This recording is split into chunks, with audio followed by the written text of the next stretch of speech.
আসসালামু আলাইকুম। সবার আগে বাছাই করা 10টি আন্তর্জাতিক খবর জানিয়ে দেব। প্রথমেই থাকছে শিরোনাম। তবে তার আগে অনুরোধ থাকবে ভিডিওটিতে একটি লাইক দিবেন।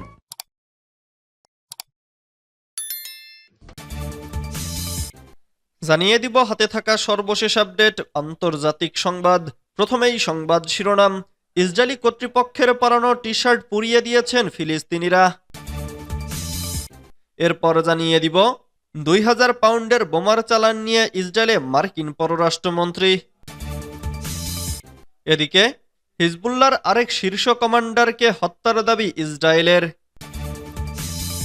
এরপর জানিয়ে দিব যুদ্ধবিরতির মধ্যে ইসরায়েলে পৌঁছেছে শক্তিশালী বোমার চালান। আরও জানিয়ে দিব ইসরায়েলি হুমকি নিয়ে মার্কিন সতর্কবার্তার পর লেবাননে ইরানের বিমান অবতরণে বাধা। সর্বশেষ জানিয়ে দিব ইউক্রেন যুদ্ধ নিয়ে জরুরি বৈঠকে বসেছেন ইউরোপীয় নেতারা। এতক্ষণ শুনছিলেন সংবাদ শিরোনাম, এবারে বিস্তারিত। তবে অনুরোধ থাকবে ভিডিওটিতে একটি লাইক করবেন এবং কমেন্ট করে জানিয়ে দিবেন কোন জেলা থেকে আপনি আমাদের এই ভিডিওটি দেখছেন। ইসরায়েলি কর্তৃপক্ষের পরানো টি শার্ট পুড়িয়ে ফেলেছেন ফিলিস্তিনিরা। ইসরায়েলি কর্তৃপক্ষের দেওয়া টি শার্ট পুড়িয়ে ফেলেছেন মুক্ত হওয়া ফিলিস্তিনিরা। মুক্তি দেওয়ার আগে তাদের এসব টি শার্ট পরিয়ে দিয়েছিল ইসরায়েলি কর্তৃপক্ষ। নিজ ভূমিতে ফিরে এই অপমানজনক টি শার্ট পুড়িয়ে ফেলেন ফিলিস্তিনিরা। খবর আল জাজিরার। টি শার্টগুলোতে আরবি হরফে লেখা ছিল, আমরা ভুলব না বা ক্ষমা করব না।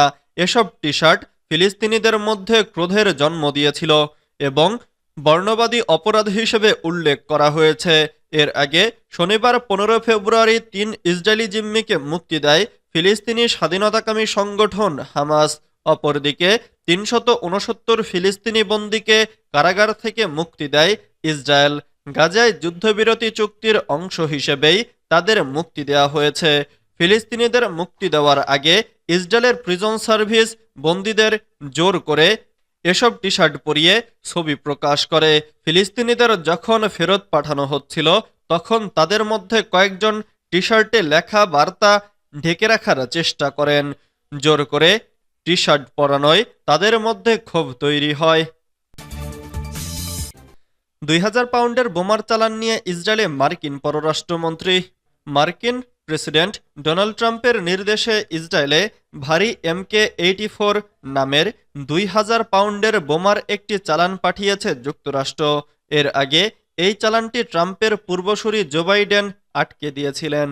রোববার 16 ফেব্রুয়ারি ইসরায়েলের প্রতিরক্ষা মন্ত্রণালয় জানিয়েছে, ওয়াশিংটনের শীর্ষ কর্মকর্তা হিসেবে মার্কো রুবিওর প্রথম ইসরায়েলি সফরের সময় রাতারাতি ভারী মার্কিন তৈরি বোমার একটি চালান ইসরায়েলে পৌঁছেছে।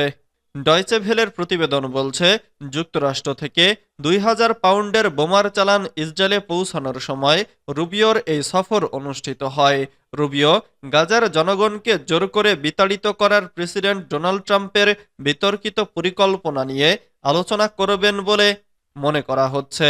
মধ্যপ্রাচ্য ভিত্তিক বিভিন্ন সংবাদ মাধ্যম বলছে, শনিবার রাতে মার্কো রুবিও ইসরায়েলের তেল আবিবের কাছে বেনগুরিয়ন বিমানবন্দরে অবতরণ করেন। একই রাতে ইসরায়েলে পৌঁছায় বোমাগুলো। এসব বোমা বিস্ফোরণের ব্যাসার্ধ এত বড় ও ভারী যে কোনো কংক্রিট ও ধাতব পদার্থ গুঁড়িয়ে দিতে সক্ষম।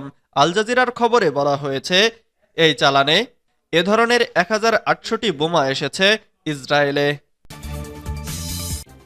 হিজবুল্লাহর আরেক শীর্ষ কমান্ডারকে হত্যার দাবি ইসরায়েলের।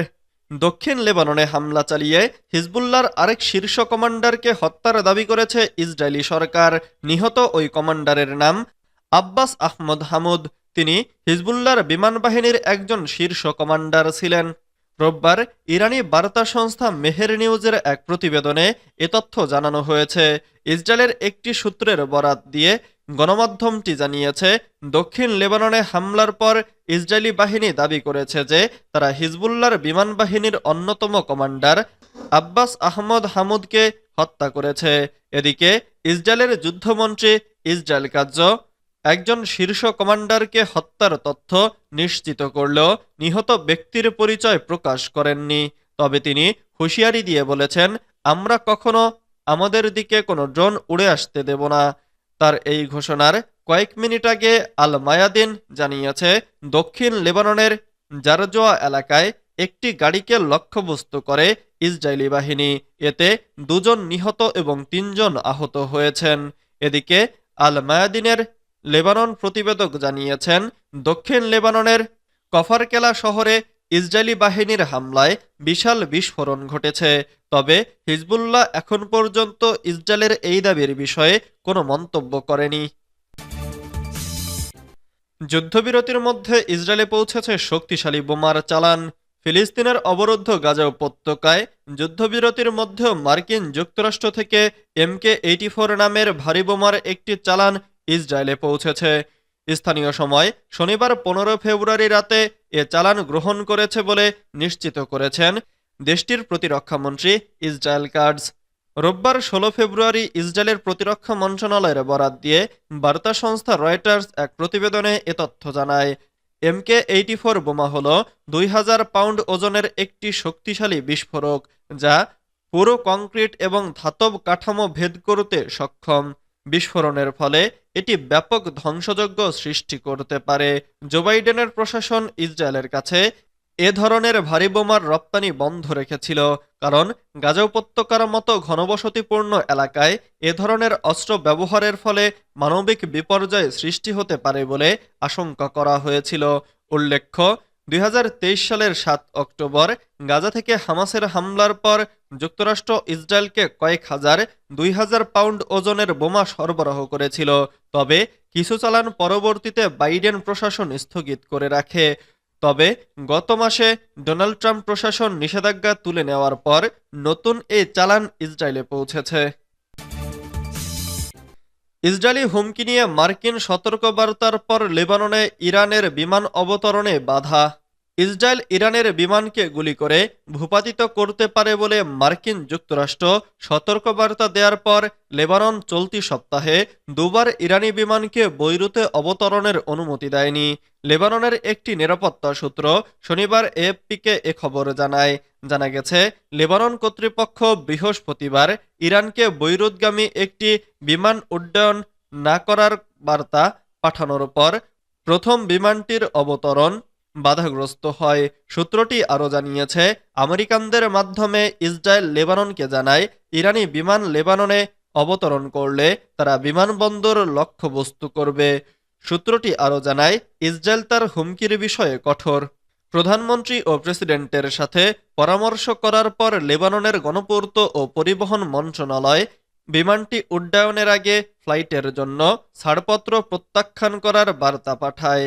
প্রথম ঘটনাটি ঘটে গত বৃহস্পতিবার, যখন লেবাননের কর্তৃপক্ষ ইরানকে বার্তা পাঠায় যে বৈরুতগামী বিমানটি যেন উড্ডয়ন না করে। ইউক্রেন যুদ্ধ নিয়ে জরুরি বৈঠকে বসেছেন ইউরোপীয় নেতারা। আগামী কয়েকদিনের মধ্যে যুক্তরাষ্ট্রের মধ্যস্থতায় রাশিয়া ও ইউক্রেনের যুদ্ধবিরতি নিয়ে সৌদি আরবে আলোচনা অনুষ্ঠিত হতে পারে। ওই আলোচনায় ইউক্রেনের প্রতিনিধিত্ব থাকলেও ইউরোপকে সম্পৃক্ত করা হবে না। যুক্তরাষ্ট্রের এমন উদ্যোগের মধ্যেই ইউক্রেন যুদ্ধের বিষয়ে প্যারিসে ইউরোপের নেতারা আগামী সপ্তাহে এক জরুরি সম্মেলন ডেকেছেন। রোববার 16 ফেব্রুয়ারি ব্রিটিশ সংবাদ মাধ্যম বিবিসির প্রতিবেদনে এ তথ্য জানানো হয়েছে। প্যারিসে অনুষ্ঠিতব্য সম্মেলনে ব্রিটিশ প্রধানমন্ত্রী কিয়ার স্টারমারের অংশ নেওয়ার কথা রয়েছে। তিনি বলেন, এটি আমাদের জাতীয় নিরাপত্তার জন্য প্রজন্মে একবার আসা মুহূর্ত এবং এটা স্পষ্ট ইউরোপকে ন্যাটোতে আরও গুরুত্বপূর্ণ ভূমিকা নিতে হবে।